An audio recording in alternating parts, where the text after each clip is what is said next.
এবং আপনি একটা সিদ্ধান্ত নিতে পেরেছিলেন যে আমি এই কোর্সটা করব। এরকম কিন্তু অনেককেই বলা হয়েছিল নিউট্রিশনিস্ট হওয়ার জন্য, পড়াশুনো করার জন্য।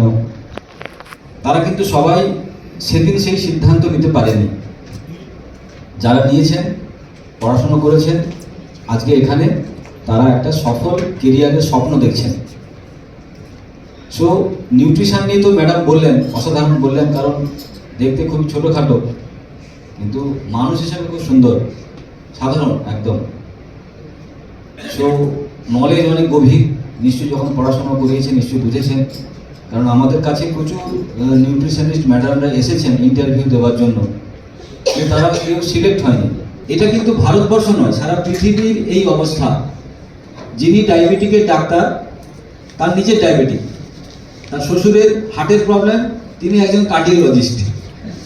সারা পৃথিবীর শ্বশুরদের কার্ডিওলজিস্ট নিয়ে পরীক্ষা নিরীক্ষা, কার স্টেন লাগাতে হবে, কার হার্ট ব্লকেজ খুলে দিতে হবে, কিন্তু নিজের শ্বশুরের চিকিৎসা তিনি করতে পারেন না। ঘরে ঘরে এই অবস্থা, ঘর আমি ঘর কানা। এই অবস্থায় people university of Canada nutritionist নিয়ে যারা পড়াশোনা করেছেন, নিউট্রিশন নিয়ে যারা পড়াশোনা করেছেন, তারা কিন্তু আগামী দিনে ভারতবর্ষের মানুষের কাছে একটা মিশাল হবে। কেন?